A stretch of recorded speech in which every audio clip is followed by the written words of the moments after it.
तो दोस्तों आज दिन हो चुका है 20 मार्च 2022 रविवार का और आज के मुख्य समाचार और बड़ी खबरें आपके लिए हाजिर हैं। आज के मुख्य समाचार में सभी फेसबुक चलाने वालों के लिए बड़ी खबर आई है। ताज़ा जानकारी के मुताबिक एक काम को लेकर फेसबुक की तरफ से चेतावनी जारी की गई है। वो काम न करने पे फेसबुक अकाउंट बंद हो जाएगा। साथ ही आज के मुख्य समाचार में सीबीएसई बोर्ड की तरफ से बड़ी खबर है। ताज़ा जानकारी के मुताबिक सीबीएसई ने 12वीं कक्षा के परीक्षा के टर्म 1 के रिजल्ट जारी कर दिए हैं। हालांकि इस रिजल्ट में कोई भी छात्र फेल नहीं हुआ है। एक और बात ये कि इस रिजल्ट को सीबीएसई की वेबसाइट पे जारी नहीं किया गया है। अभी थोड़ी देर में आपको बताएंगे इसके बारे में विस्तार से। साथ ही आज के मुख्य समाचार में अपने पड़ोसी देश श्रीलंका की गरीबी को लेकर एक हैरान और दुख कर देने वाली खबर आई है। ताज़ा जानकारी के मुताबिक वहाँ की सरकार के पास इतने भी पैसे नहीं है कि वो कागज और स्याही खरीद सके, तो इसी की वजह से श्रीलंका में लाखों छात्र के एग्जाम रद्द कर दिए गए हैं। साथ ही आज के मुख्य समाचार में रूस और यूक्रेन की जंग को लेकर फिर एक बड़ी खबर है। ताज़ा जानकारी के मुताबिक अब रूस ने यूक्रेन पे ऐसी मिसाइल से हमला किया है जिसका इस्तेमाल पूरी दुनिया में पहली बार किया गया है। साथ ही इस मामले में एक और खबर आई है जिसके तहत रूस के राष्ट्रपति व्लादिमीर पुतिन को ये खौफ सता रहा है कि उन्हें कोई जहर देके मार सकता है। इसी की वजह से रूस के राष्ट्रपति पुतिन ने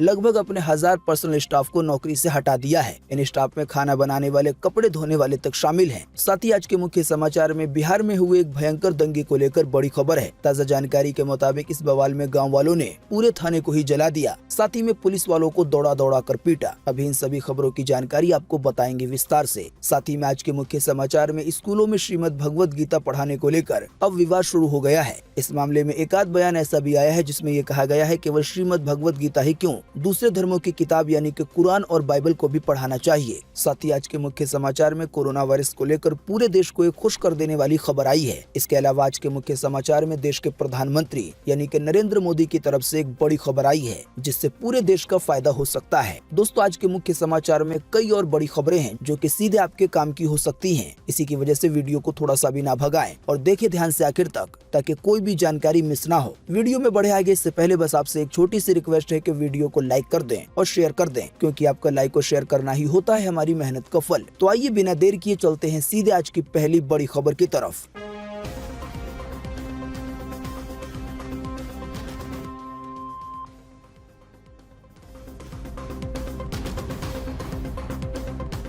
मालदीव के समुद्र में मिली रेनबो फिश इंद्रधनुष के हर रंग से सजी है। ये दुनिया की सबसे रंगीन मछली। वैज्ञानिकों ने इसे समुद्र में 200 फीट नीचे गहराई में खोजा है। जी हाँ, मालदीव के गहरे समुद्र में वैज्ञानिकों ने दुनिया की सबसे रंगीन मछली की खोज की है। ये मछली खास इसलिए है क्योंकि इसके शरीर पे इंद्रधनुष का हर रंग मौजूद है। फिलहाल ये मछली पूरी दुनिया में रेनबो फिश के नाम से मशहूर हो रही है, यानी कि इंद्रधनुषी मछली। जानकारी के मुताबिक वैज्ञानिकों ने इस मछली का ऑफिशियल नाम रोजविल्ड फेरी रास रखा है। ये नाम मछली के सुंदर गुलाबी रंग को दर्शाता है। इस मछली की कुछ अनोखी तस्वीरें आप अपनी स्क्रीन पर भी देख पा रहे होंगे। रिसर्च के अनुसार ये भी बताया गया है कि मेल और फीमेल रेनबो फिश के रंग एक जैसे नहीं होते हैं। मेल फिश में ज्यादा नारंगी, मैजेंटा और पीला रंग पाया जाता है, वहीं फीमेल मछली में लाल, गुलाबी और नीला रंग ज्यादा पाया जाता है। जाहिर सी बात है ये मछली इतनी अलग है कि शायद ही इससे पहले आप में से किसी ने इसे देखा हो।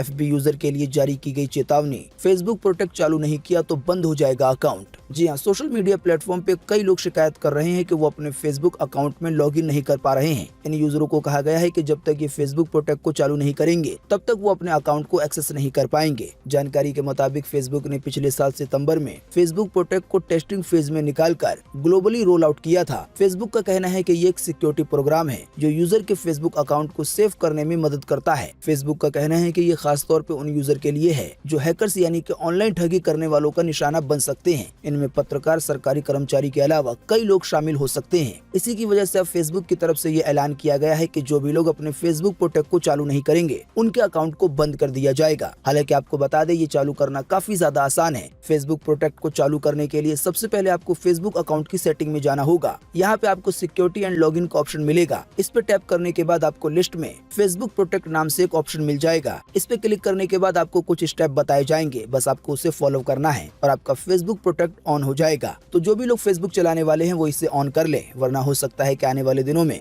आप अपने फेसबुक अकाउंट को एक्सेस ना कर पाएं।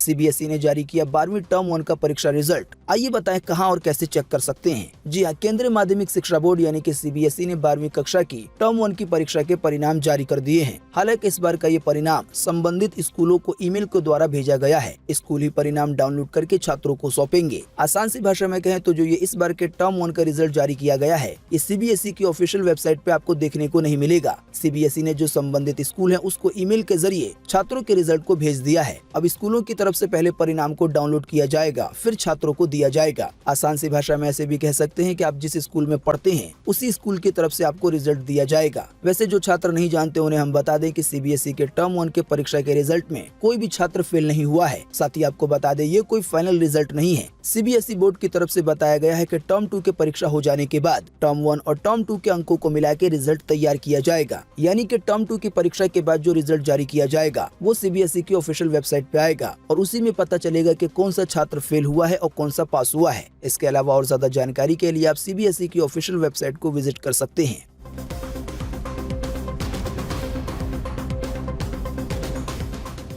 बड़ी खस्ता हालत में है हमारा पड़ोसी देश। श्रीलंका में खत्म हो गई है कागज और स्याही। खरीदने के लिए सरकार के पास नहीं है पैसे। इसी की वजह से लाखों छात्रों के एग्जाम को किया गया है रद्द। जी हां, श्रीलंका में लाखों छात्रों का भविष्य खतरे में पड़ता नजर आ रहा है। यहाँ के एजुकेशन बोर्ड के पास कागज और स्याही खत्म हो गई है। इसी की वजह से क्वेश्चन पेपर वगैरह प्रिंट नहीं किए जा सकते। कागज और स्याही को इम्पोर्ट करने के लिए हजारों डॉलर चाहिए और सरकार का खजाना बिल्कुल खाली होने के कगार पे है। यही वजह है कि एग्जाम को ही रद्द कर दिया गया है। हालांकि सरकार का कहना है कि उसने परीक्षाएं अगले आदेश तक के लिए टाली हैं, लेकिन जानकारी के मुताबिक अंदर की बात यह है कि श्रीलंका को फॉरेन करेंसी जल्द मिलने की उम्मीद नहीं है, तो इसी की वजह से एग्जाम को काफी लंबे वक्त तक टाला जा सकता है। वैसे आप नहीं जानते हैं तो आपको बता दें कि भारत सरकार की तरफ से सहायता के लिए श्रीलंका को कई लाख करोड़ रुपए दिए गए हैं कर्ज के तौर पर। बात यह है कि श्रीलंका की बहुत ज्यादा कमाई टूरिज्म वगैरह की वजह से होती थी, यानी कि कई देशों से लोग वहां पे घूमने जाते थे। लेकिन जब से कोरोना वायरस की शुरुआत हुई है तब से ये कमाई रुक गई है और इसी की वजह से दिन पर दिन देश की हालत खस्ता होती जा रही है। इसके ऊपर से रूस और यूक्रेन की जंग ने महंगाई और बढ़ा दी है श्रीलंका में दूसरे देशों की तरह।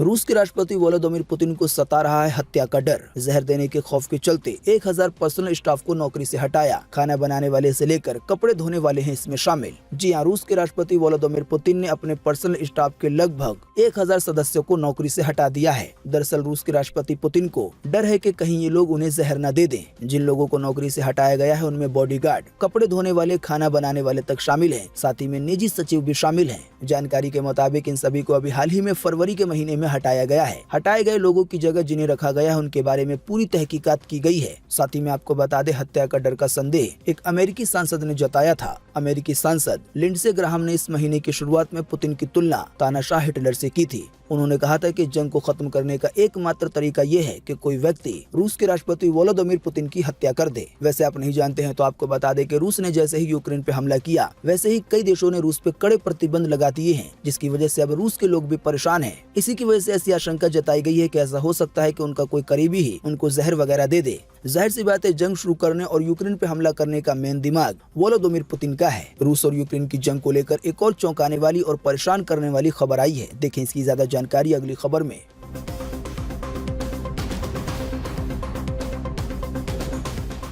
रूस और यूक्रेन के युद्ध का होगा ये असर। अमेरिकी थिंक टैंक ने दी है ये चेतावनी कि 4 करोड़ से ज्यादा लोगों को बेहिसाब गरीबी में धकेल देगी ये जंग। जी हां, रूस और यूक्रेन के बीच जारी जंग को आज 24 दिन बीत चुके हैं, यानी कि आज 25वां दिन है। दोनों देशों के बीच जारी इस जंग का असर अब पूरी दुनिया में दिख रहा है। जानकारी के मुताबिक इसी बीच अमेरिकी थिंक टैंक और सेंटर फॉर ग्लोबल डेवलपमेंट ने चेतावनी जारी करते हुए कहा है कि जिस पैमाने पे जंग के कारण खाद्य यानी कि खाने वाले सामान और ऊर्जा की कीमतों में उछाल आ रहा है, उससे दुनिया भर के करीब 4 करोड़ से ज्यादा लोग बहुत ज्यादा गरीबी की तरफ चले जाएंगे। यानी कि जंग तो हो रही है रूस और यूक्रेन के बीच, लेकिन इसका असर पूरी दुनिया में देखने को मिलेगा। वैसे आप नहीं जानते हैं तो आपको बता दें कि रूस और यूक्रेन मिलकर पूरी दुनिया में गेहूं के सबसे बड़े निर्यातक बन जाते हैं 29% के साथ। यानी कि पूरी दुनिया भर में जितना भी गेहूं का इस्तेमाल होता है उसमें से 29% हिस्सा रूस और यूक्रेन की तरफ से पूरा किया जाता है। जाहिर सी बात है जंग की वजह से गेहूं की सप्लाई नहीं हो पा रही है, इसी की वजह से इसके दाम बढ़ने लगे हैं। अभी हाल ही में हमारे देश में भी आटे के दाम में लगभग 6 रुपए की बढ़ोतरी हुई है प्रति किलो पर। इसके अलावा एक और जानकारी आई है कि भारत कई और देशों से गेहूं के निर्यात पे बातचीत कर रहा है।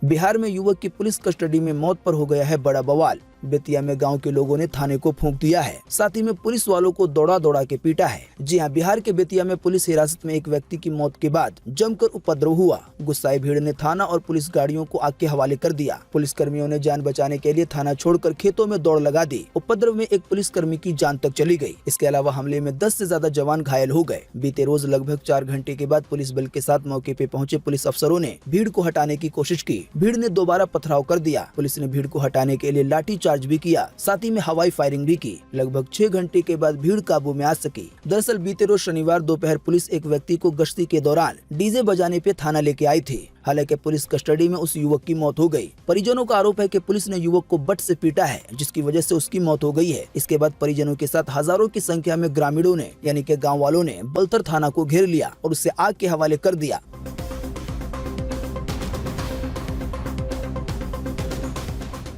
स्कूलों में श्रीमद् भगवत गीता पढ़ाने पे शुरू हो गया है विवाद। मिली जुली राय आ रही है सामने। जी हां, राजनीति के क्षेत्र में अब धार्मिक ग्रंथ श्रीमद् भगवत गीता पर भी विवाद शुरू हो गया है। हाल ही में गुजरात के स्कूलों में कक्षा 6 से 12वीं तक के सिलेबस में श्रीमद् भगवत गीता को जोड़ने के फैसले के बाद अब कर्नाटक सरकार ने भी ऐसा करने की योजना बनाई है, यानी कि स्कूली बच्चों के सिलेबस में ही भगवत गीता का पाठ शामिल कर दिया जाएगा। हालांकि राज्य सरकार के इस फैसले पे अब कई तरह की आपत्तियां भी सामने आ रही हैं। वहीं सोशल मीडिया पे भी लोग इसके समर्थन और विरोध दोनों में ही अपनी प्रतिक्रिया दे रहे हैं। आप हमारे मुख्य समाचार अगर रोजाना देखते होंगे तो आपको पता होगा इस पूरे मामले के बारे में हमने पहले ही बता रखा है। इन शॉर्ट में आपको बता दें कि गुजरात की सरकार ने ये ऐलान किया है कि 6 से 12वीं क्लास के बच्चों को श्रीमद् भगवत गीता का भी पाठ पढ़ाया जाएगा। इसी तरह का ऐलान बाद में कर्नाटक की सरकार ने भी किया। कर्नाटक के पूर्व मुख्यमंत्री सिद्धारमैया ने कहा कि इस पर कोई आपत्ति नहीं है कि सरकार श्रीमद् भगवत गीता, कुरान या बाइबल पढ़ाने का फैसला ले। हम संविधान और सेकुलरिज्म में विश्वास रखते हैं। साथ ही कई बयान इसके विरोध में भी आए हैं। विरोध में जो एक बयान आया है उसमें ये कहा गया है कि धार्मिक पुस्तकों को सिलेबस में शामिल करना कोई बुरी बात नहीं है, लेकिन भारत अनेक धर्मों का एक विविधता वाला देश है। सभी धार्मिक पुस्तकें धर्म की शिक्षा देती है। आप ऐसा नहीं कह सकते कि गीता ही धर्म और भारतीय संस्कृति की शिक्षा देती है। छात्रों को सभी धार्मिक किताबें पढ़ानी चाहिए। आप लोगों को ज्यादा कंफ्यूज न करते हुए आसान सी भाषा में बता दें कि कई लोगों का ऐसा कहना है कि हमारा भारत कई धर्मों वाला देश है। इसी की वजह से अगर धार्मिक ग्रंथों को पढ़ाया जाता है तो फिर सभी धर्मों की किताबों को पढ़ाना चाहिए। अब देखना यह है कि आने वाले दिनों में यह मामला कहां तक आगे जाता है और इसमें किस किस तरह के फैसले आते हैं। दोस्तों, अगली खबर के बारे में बताने से पहले आपके लिए एक बड़ा सर्वे और एक बड़ा सवाल इसी खबर से जुड़ा हुआ। दोस्तों, आपको इसी वीडियो के नीचे कमेंट बॉक्स में कमेंट करके बताना है क्या स्कूलों में धार्मिक किताबों की पढ़ाई होनी चाहिए या नहीं।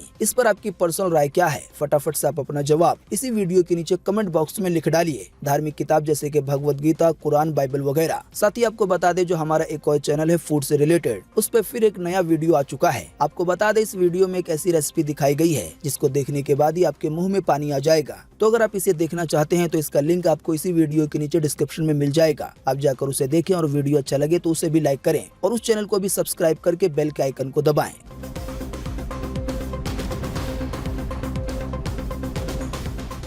एक बार फिर से लोगों के लिए आ गया है कोरोना का अलर्ट। भारत में कोरोना की चौथी लहर पर जाने माने वायरोलॉजिस्ट ने कही है बड़ी बात। लापरवाही नहीं बरती तो कोरोना की चौथी लहर कुछ नहीं बिगाड़ पाएगी। जी हां, दुनिया के कई देशों में कोरोना के मामले फिर बढ़ने लगे हैं। इसी बीच भारत में कोरोना की चौथी लहर की आशंका को लेकर एक राहत भरी खबर आई है, यानी कि कोरोना को लेकर ये खुशखबरी है। जानकारी के मुताबिक क्रिश्चियन मेडिकल कॉलेज के वेल्लोर के वायरोलॉजिस्ट और पूर्व professor doctor T Jacob John ने कहा है कि भारत में कोरोना की चौथी लहर की संभावना काफी कम है। हालांकि उन्होंने इस दौरान लापरवाही न बरतने और ज्यादा सतर्क रहने की आवश्यकता पे जोर दिया है। एक्सपर्ट का ये मानना है कि अगर लोग लापरवाही नहीं बरतेंगे तो फिर ऐसा हो सकता है कि भारत में कोरोना की चौथी लहर आ ही ना। हालांकि ये पूरी तरह से नामुमकिन नहीं है। अगर लोगों ने लापरवाही बरती तो कोरोना की चौथी लहर आ भी सकती है। वैसे इसके बावजूद भी राहत वाली बात यह है कि बहुत सारे लोगों को कोरोना की वैक्सीन लग चुकी है। इसी की वजह से अगर लहर आती है तो इसका ज्यादा असर नहीं पड़ेगा, जैसे कि पिछली बार कोरोना की तीसरी लहर में हुआ था। हाँ, लेकिन ये जरूर है कि देश के कई हिस्सों में लॉकडाउन जैसी संभावनाएं आ गई थी, यानी कि पूरा देश तो परेशान नहीं हुआ था, लेकिन देश के कुछ हिस्सों में सख्तियां बढ़ा दी गई थी। तो इसी की वजह से लोगों को कहा गया है कि अभी भी कोरोना को हल्के में ना लें। इसके जो भी बेसिक नियम बताए गए हैं, जैसे कि सबसे खास मास्क पहनना, तो इसका पालन करते रहें। आइए अब लगे हाथों जान लेते हैं कोरोना वायरस का ताजा अपडेट अपने भारत को लेकर।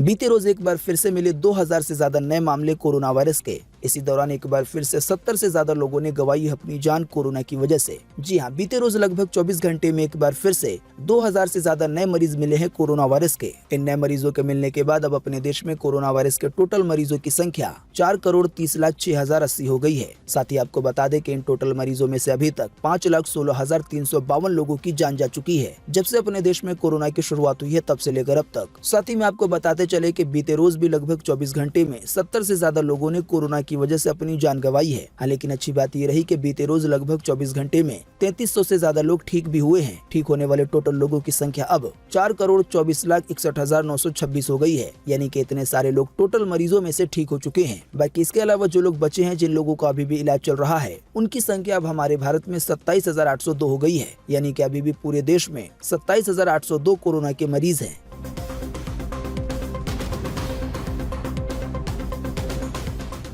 पंजाब कैबिनेट की पहली बैठक में हुआ बड़ा ऐलान, 25,000 सरकारी नौकरियां देने का प्रस्ताव हो गया है पारित। जी हां, पंजाब कैबिनेट की पहली बैठक में रोजगार पे बड़ा फैसला लिया गया। कैबिनेट मीटिंग के बाद भगवंत मान ने बताया कि पंजाब कैबिनेट ने कुल 25,000 सरकारी नौकरियां प्रदान करने का प्रस्ताव पारित कर दिया है। आसान सी भाषा में कहें तो जल्दी पंजाब के 25,000 लोगों को सरकारी नौकरी मिल सकेगी। वहीं 15,000 नौकरियों की भर्ती अन्य सरकारी विभागों में की जाएगी।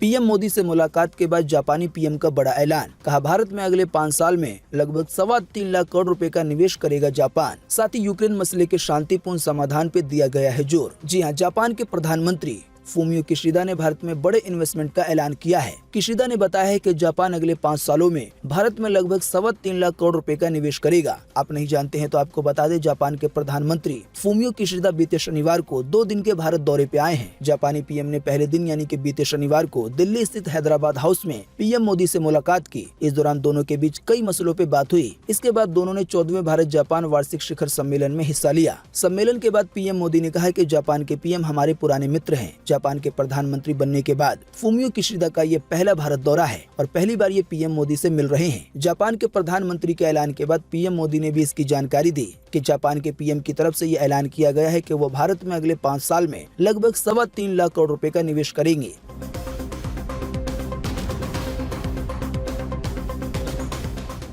डिजी लॉकर के ऐप के इंटरफेस को आसान बनाने की है योजना। आधार डिटेल के बदलाव पे आया है नया नियम। जल्दी डिजी लॉकर में सब कुछ होगा ऑटो अपडेट। जी हाँ, अगर आप आधार कार्ड की जानकारी में किसी तरह का बदलाव करते हैं तो ये सीधे आपके डिजी लॉकर में अपडेट हो जाएगा। जल्दी आधार कार्ड डिपार्टमेंट यानी कि unique identification authority of India इसे जारी करने वाला है। जो लोग नहीं जानते उन्हें हम बता दें कि डिजी लॉकर एक सरकारी ऐप है जिसमें आप अपने डॉक्यूमेंट को रख सकते हैं, यानी कि अपने आधार कार्ड को, ड्राइविंग लाइसेंस को, पहचान पत्र को, पैन कार्ड को। डिजी लॉकर की सबसे खास बात यह है कि अगर आपके पास अपने प्रूफ की हार्ड कॉपी नहीं है, जैसे कि आपके जेब में अगर आपका लाइसेंस नहीं है और अगर आपको पुलिस वाले पकड़ लेते हैं तो आप डिजी लॉकर ऐप से अपने लाइसेंस को दिखा सकते हैं। जो चेक करने वाले अधिकारी हैं उन्हें इसे एक्सेप्ट करना होगा क्योंकि ये जानकारी खुद सरकार की तरफ से दी गई है। तो फिलहाल जो जानकारी आई है डिजी लॉकर को लेकर, उसमें ये कहा गया है कि अगर कोई अपने आधार कार्ड में कोई बदलाव करवाता है, जैसे कि कोई एड्रेस को बदलवा लेता है, तो फिर ये ऑटोमेटिक डिजी लॉकर ऐप में भी बदल जाएगा। यानी कि जो डिजी लॉकर वाला आधार कार्ड है उसमें भी एड्रेस अपडेट हो जाएगा। साथ ही एक और जानकारी ये है कि इसी तरह का ऑटो अपडेट कई और प्रूफ के साथ हो सकता है,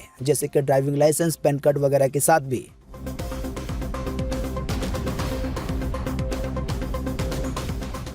देश के गृह मंत्री अमित शाह का बड़ा बयान, बोले कि हो सकता है जम्मू कश्मीर में कुछ वर्षों में सीआरपीएफ जवान की जरूरत ही ना पड़े, आतंकवाद हो रहा है खत्म। जी हां, केंद्रीय मंत्री अमित शाह ने जम्मू में शनिवार को बड़ा बयान दिया। उन्होंने कहा कि हो सकता है कि जम्मू कश्मीर में कुछ वर्षों में सीआरपीएफ की जरूरत ही ना पड़े। अमित शाह यहां मौलाना आजाद स्टेडियम में केंद्रीय रिजर्व पुलिस बल यानी कि सीआरपीएफ के 83वें स्थापना दिवस पे एक सभा को संबोधित कर रहे थे। गृह मंत्री अमित शाह ने सीआरपीएफ जवान की जमकर तारीफ की। उन्होंने कहा कि मुझे विश्वास है कि हम जल्दी शांति बहाल करने में सक्षम होंगे।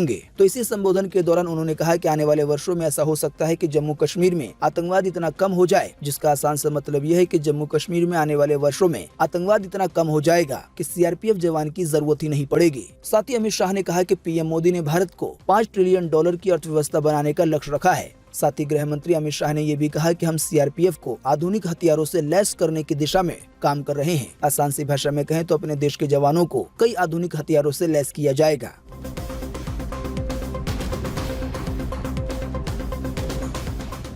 द कश्मीर फाइल्स फिल्म ने रच दिया है इतिहास। बीते रोज 8वें दिन भी कमाए 19 करोड़ रुपए। अक्षय कुमार की बच्चन पांडे ने पहले दिन कमाए केवल 13 करोड़ रुपए। जी हां, द कश्मीर फाइल फिल्म 8वें दिन यानी कि बीते शनिवार को 100 करोड़ के क्लब में शामिल हो गई है। फिल्म ने 8वें दिन 19 करोड़ रुपए से ज्यादा की कमाई की। बीते 11 मार्च को रिलीज हुई इस फिल्म ने अब तक बॉक्स ऑफिस पर 116 करोड़ रुपए से ज्यादा का बिजनेस कर लिया है। हालांकि आपको बता दें, इस फिल्म को बहुत छोटे बजट में बनाया गया है। इतने छोटे बजट की फिल्म ने इतनी कमाई कर ली है तो इसे एक इतिहास माना जा रहा है। आप नहीं जानते हैं तो आपको बता दें कि इस फिल्म में कश्मीरी पंडितों का संघर्ष दिखाया गया है। ऐसी जानकारी है कि ये फिल्म 150 करोड़ रुपए तक का बिजनेस कर सकती है, क्योंकि फिल्म की एडवांस बुकिंग काफी ज्यादा हो चुकी है। साथ ही आपको बता दें, होली के मौके पे यानी कि 18 मार्च को अक्षय कुमार की एक नई फिल्म रिलीज हुई, बच्चन पांडे। हालांकि ये film the Kashmir file film की स्पीड को कम नहीं कर पाई, उल्टे बच्चन पांडे को ही इस फिल्म से कड़ी टक्कर मिली। अक्षय कुमार की फिल्म बच्चन पांडे ने ओपनिंग डे यानी कि पहले दिन केवल 13.25 करोड़ की कमाई की।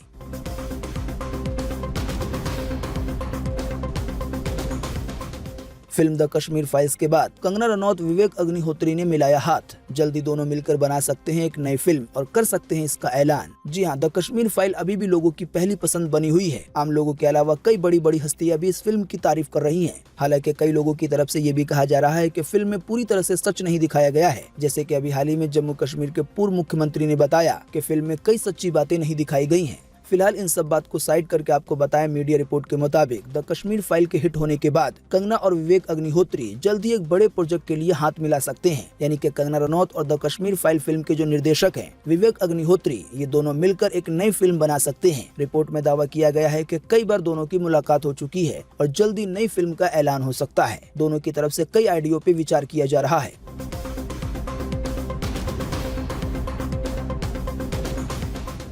एशिया कप में पाकिस्तान से भिड़ेगा भारत। श्रीलंका में होने वाले T20 टूर्नामेंट की तारीखों का हो गया है ऐलान। जी हां, एशियन क्रिकेट काउंसिल ने एशिया कप 2022 की तारीखों का ऐलान कर दिया है। श्रीलंका को इस टूर्नामेंट की मेजबानी दी गई है। मेजबानी देने का आसान सा मतलब ये है कि ये सारे मैच श्रीलंका में ही खेले जाएंगे। T20 विश्व कप से ठीक पहले होने वाला ये टूर्नामेंट T20 फॉर्मेट में खेला जाएगा, यानी कि सभी मैच T20 के होंगे। जानकारी के मुताबिक पहला मैच 27 अगस्त 2022 को खेला जाएगा, जबकि इसका फाइनल मैच 11 सितंबर 2022 को खेला जाएगा। यानी कि T20 का जो वर्ल्ड कप होने वाला है, ठीक उससे पहले ये टूर्नामेंट होगा। जानकारी के मुताबिक ये टूर्नामेंट अभी तक 14 बार हो चुका है। 14 में से सबसे ज्यादा बार जीत हुई है भारत की। 14 मैच में से भारत ने 7 मैच जीते हैं, श्रीलंका ने 5 तो पाकिस्तान ने 2 मैच जीते हैं। आसान सी भाषा में कहें तो इस टूर्नामेंट में आपको भारत और पाकिस्तान का मुकाबला भी देखने को मिलेगा।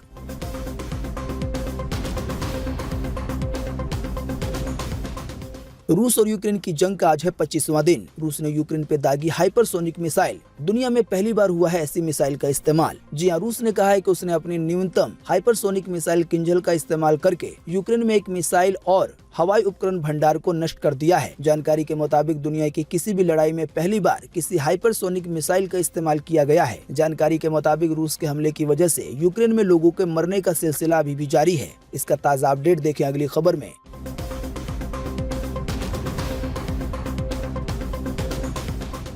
माइकोलाइव पे रॉकेट अटैक में 40 यूक्रेनी सैनिकों की हुई मौत। साथ ही यूक्रेन की तरफ से किया गया है ये दावा कि रूस के हमले में अब तक 112 बच्चों की जान गई है। जी हां, जैसा कि हमने आपको बताया कि रूस और यूक्रेन की जंग का आज 25वां दिन है। रूसी सेना एक के बाद एक यूक्रेन के शहरों पे अटैक कर रही है। न्यूयॉर्क टाइम्स ने यूक्रेनी आर्मी के एक सीनियर अफसर के हवाले से बताया है कि माइकोलाइव पर रॉकेट अटैक में 40 यूक्रेनी सिपाहियों की मौत हो गई है। वहीं यूक्रेन की तरफ से ये भी दावा किया गया है कि रूसी हमले में अब तक 112 बच्चों की भी जान जा चुकी है। साथ ही जंग के मामले में एक और बड़ी खबर आई है। अमेरिकी राष्ट्रपति जो बाइडेन ने बीते शुक्रवार को चीन के राष्ट्रपति शी जिनपिंग से वीडियो कॉन्फ्रेंसिंग के जरिए यूक्रेन पे रूसी हमले और रूस पे प्रतिबंध को लेकर चर्चा की। वहीं अमेरिका के राष्ट्रपति जो बाइडेन ने रूस को किसी भी प्रकार की चीनी मदद मिलने की स्थिति में अंजाम भुगतने की चेतावनी दी है। बात यह है कि दुनिया में कुछ ऐसे देश हैं जो कि रूस के साथ खड़े हैं। इसके अलावा कई देश ऐसे हैं जो कि रूस की मदद कर सकते हैं और इसी में से एक है चीन। हालांकि अमेरिका के राष्ट्रपति ने ये साफ तौर पे कह दिया है कि रूस पे जो भी प्रतिबंध लगाए गए हैं, अगर उसे कमजोर करने के लिए कोई देश उसका साथ देता है तो उसको इसका अंजाम भुगतना होगा। और इसी तरह की चेतावनी चीन के लिए भी जारी की गई है अमेरिका की तरफ से। बात यह है कि अमेरिका बम बारूद से तो रूस पे हमला नहीं कर रहा है, बल्कि आर्थिक रूप से, यानी कि वहाँ पे कई तरह के प्रतिबंध लगाकर रूस पे कड़े दबाव बनाने की कोशिश कर रहा है।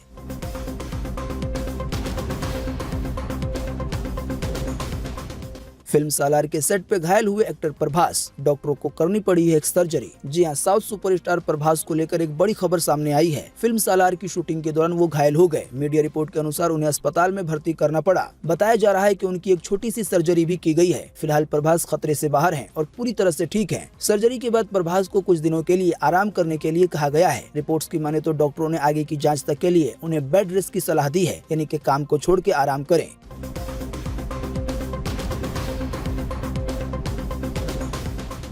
सेना की वर्दी बनाने वाले फैक्ट्री में है कई वैकेंसी। 10वीं पास वाले भी कर सकते हैं आवेदन। आवेदन की अंतिम तारीख है 29 मार्च। जी हां, सेना की वर्दी बनाने वाली ऑर्डिनेंस क्लोथिंग फैक्ट्री यानी कि आयुध वस्त्र निर्माणी में अप्रेंटिस के पदों पे भर्तियां निकाली गई हैं। लगभग 180 पदों को भरा जाना है। इसमें 10वीं पास वाले भी आवेदन कर सकते हैं। आवेदन करने के लिए या ज्यादा जानकारी के लिए आपको ऑफिशियल वेबसाइट पे जाना होगा। ऑफिशियल वेबसाइट है ddpdoo.go.in। एक और वैकेंसी की जानकारी देखें अगली खबर में।